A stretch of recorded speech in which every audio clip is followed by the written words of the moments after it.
Temos um tema bem controverso, importante. Tem nuances, parte boa, parte ruim. Tira a exclusão, né? Para não tributar em cima do próprio benefício do governo. Fazia todo sentido. Todo sentido, total. Sentido. Com certeza, é uma bela economia tributária. É uma nova oportunidade tributária.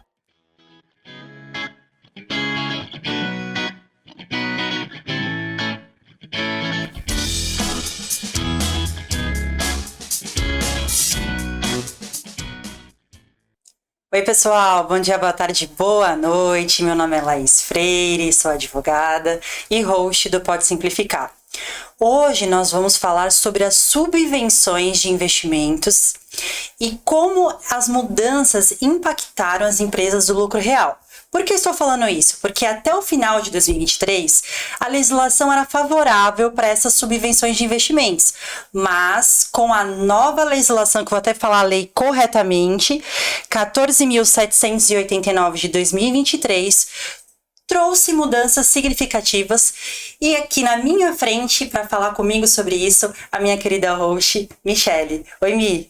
Oi lá, oi pessoal, é um prazer estar com vocês em mais um episódio, onde aqui no nosso canal temos a missão de descomplicar assuntos importantes, trazer para vocês de forma leve, e hoje temos essa missão novamente. Temos um tema bem controverso, importante, tem nuances, parte boa, parte ruim, então acho que a gente vai trazer um tema bem legal para vocês, acredito que vocês vão gostar. É verdade. Lá, vamos começar com você explicando para o pessoal o que é a subvenção de investimento? Então, Mia, subvenção de investimento é um auxílio concedido pelo governo para apoiar empresas que desejam modernizar ou expandir. Então, um exemplo é concessão de um benefício de ICMS, desconto de ICMS, para que a empresa faça exclusivamente, tenha esse desconto para comprar novos equipamentos ou para expandir o seu negócio. Legal. De forma simples, prática, é isso. Né? Porque a gente poderia aqui citar vários exemplos, mas aqui, a gente tem que falar de forma simplificada e basicamente é isso. Até porque ela ocorre de 3 formas, né, lá, como você comentou. Então pode ser por doação, às vezes o governo libera alguma doação para a empresa para fomentar que ela faça a implantação dela em um determinado local, como acontece ainda com a área da SUFRAMA. Nossa, perfeito. Né? Ou em benefícios fiscais, que hoje é a nossa pauta aqui. Uhum. E também com pecúnia, também acontece. Acontece de dar um auxílio financeiro. E Mi, até o final de 2023, tínhamos um cenário bastante favorável, né? Que é a exclusão de RPJ, CSLL, PIS, COFINS. Então conta pra gente como funcionava essa exclusão com base na legislação anterior. Bom, as empresas de lucro real lá, elas pagam IRPJ, CSLL em cima do lucro efetivo delas. Esse lucro efetivo, ele é apresentado na DRE, que é uma demonstração de resultado do exercício, uma demonstração contábil, onde é alocado de forma bem resumida receitas, menos custos e despesas, né, adicionais, tira exclusões, e a gente tem ali se a empresa teve lucro ou prejuízo.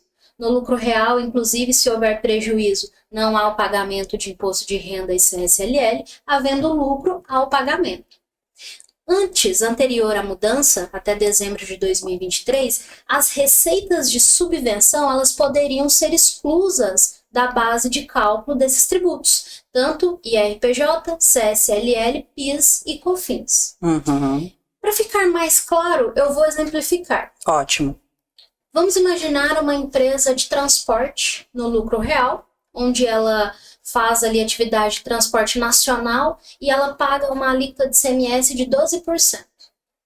E aí ela decide aproveitar, né, pegar o benefício fiscal de crédito presumido de 20%. O que é, né, benefício de crédito presumido? É uma modalidade que tem, assim como a gente fala em isenção de ICMS, redução de base de cálculo, diferimento. A gente tem o crédito presumido, que é o governo estipular um percentual fixo para aquela atividade fixa, para fomentar mais aquela atividade, e a empresa ela abre mão de utilizar de crédito próprio, no nosso exemplo aqui do transporte, então ela deixa de pegar crédito de ICMS de combustível, por exemplo, e opta pelo crédito de presunção de 20%.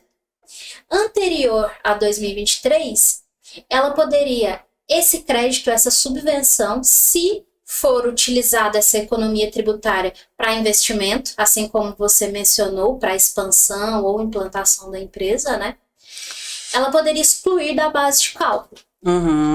Por que assim excluir? Para vocês entenderem. Quando a transportadora, né? Tô dando esse exemplo, mas para qualquer atividade. Mas quando a transportadora ela vai fazer a precificação do frete dela, ela destaca no documento fiscal dela, que é o conhecimento de transporte, a alíquota do ICMS.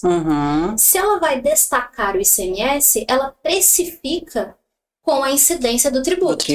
Né? Precifica cheio. Mas, na hora de pagar a guia de fato, onde é feita a apuração do imposto, ela vai ter o abatimento de 20%, né? Desse crédito presumido. Então, ela vai pagar menos do que de fato ela precificou. Lá na DRE vai entrar a precificação cheia, porque é o faturamento cheio dela, embutido o ICMS. Por isso, a legislação permitia a exclusão, né? Para não tributar em cima do próprio benefício do governo. Que fazia todo sentido. Todo sentido, total. Bom, então, em resumo, para ficar mais fácil entender, é isso. É um benefício fiscal onde você, além de ter a economia tributária, abatia ali na base de cálculo dos tributos. Perfeito.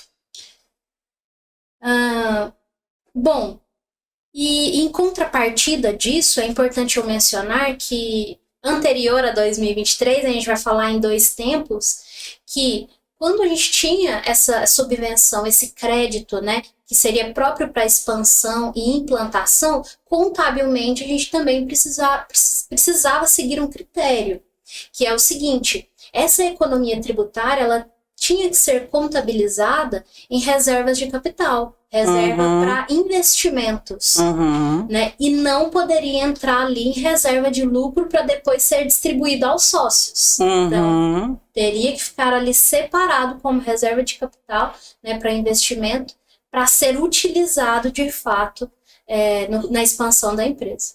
Perfeito. Bom, e com isso lá eu te pergunto, né? Essas empresas elas precisavam cumprir requisitos específicos, né, para aproveitar esses benefícios. E a decisão do STJ passou a ter uma influência significativa neste contexto, né? Você pode explicar esses pontos para a gente? Posso. Eu vou pegar um gancho do que você falou. Tá. Né? Por quê? Para aproveitar esses benefícios, algumas regras precisariam ser cumpridas, que são exatamente o que a Mi falou, que é o registro contábil adequado, que você acabou de explicar, a proibição de distribuição aos sócios. Então, assim, o valor ele não poderia ser usado para dividendos, por exemplo. Ele tinha que ser específico para investimento. E uso para investimento da empresa, então, de fato, tem que ser utilizado justamente para modernizar ou expandir. E aprovação em assembleia. E aí, a decisão do STJ vem exatamente para corroborar isso. O que eles falaram aqui? Foi até tema de recurso repetitivo, que é o tema 1182. Quando isso acontece, Mi, quando tem muitas ações falando sobre uma matéria. Então, o que eles fazem? Bom, vamos definir através de um tema, porque aí já todos os processos relacionados ao mesmo tema vão ter que seguir o que a gente determinar. Basicamente é isso. Tá. E aí, eles reforçaram que para excluir esses benefícios fiscais, a empresa tem que atender esses requisitos legais que estão previstos no artigo 10 da Lei Complementar 160 de 2017 e do artigo 30 da Lei 12.973 de 2014, que basicamente são essas hipóteses que a gente elencou aqui para você. E mais, muitas empresas me pediram para se adequar depois. Porque muitas deixaram de fazer o registro contábil corretamente, Sim. de demonstrar que é utilizado para investimento. Então, bom, a gente pode modificar isso de forma posterior, que eles solicitaram através da modulação de efeitos, que a gente fala. Então, deixa que a gente faça isso depois da sua decisão. Mas o STJ não aceitou, disse que as empresas, até para falar certinho, você empresa que não fez a exclusão corretamente, observar que tem que cumprir os requisitos legais em períodos anteriores e posteriores a 26 de abril de 2023. Tá? Então, se você cumpriu todos esses requisitos e mesmo assim não fez a exclusão de forma correta, como a Mi explicou, tem chances de solicitar uma restituição, uma compensação, enfim, que é o que que interessa para todo mundo, né? É verdade, que eu ia justamente te perguntar isso, né? Se com essa decisão, então, quem recebeu essa receita de subvenção para investimento e não fez a exclusão da base de cálculo, então pode fazer e recuperar os valores? Pode fazer e de forma administrativa, que a gente sempre fala, né, que é um pouco mais célere do que a judicial, porque geralmente o processo judicial demora muito tempo. Por quê? Porque foi definido pelo STJ. Então, o STJ falou, é possível fazer a exclusão para quem cumpriu os requisitos legais, ou seja, registro contábil correto, tudo que a gente listou aqui para vocês, mas tem a questão da modulação, então tem que ser anterior, né, para falar certinho para vocês, anteriores e posteriores a 26 de abril de 2023. Então, observando essas regras, é possível sim pedir de forma administrativa junto à Receita Federal, não vai ter nenhum indeferimento se fizer certinho. E lembrando que essa restituição pode ser feita tanto por compensação quanto por pedido de dinheiro em conta, né? Pecúnia. Exato, e a compensação tem sido bastante célere. E assim, você deixa de pagar, dependendo de quanto você deixou de excluir, deixa de pagar um período aí esses tributos. Acho que ajuda bastante pela forma de compensação também, né? Com certeza, é uma bela economia tributária. É uma nova oportunidade tributária. Exato. E Mi, agora nós vamos falar, né, sobre a mudança, porque aqui a gente está mencionando até dezembro de 2023, mas veio uma nova legislação que passou a valer a partir de janeiro de 2024, que eu vou repetir, a Lei 14.789 de 2023. E aí, Mi, o que mudou? Continua ainda sendo vantajoso para a empresa? Olha, é uma ótima pergunta. As mudanças trouxeram novos desafios que eu vou explicar para vocês, mas eu farei isso na nossa parte 2. Pode ser lá? Pode ser sim. E aí, você quer saber quais são as mudanças, se tem benefício ou não? Então, eu vou pedir para você curtir, compartilhar, né, esse episódio e aguardar que vem aí a parte 2 com muitos mais detalhes para vocês. É isso mesmo. Tchau, tchau, pessoal. Tchau, tchau.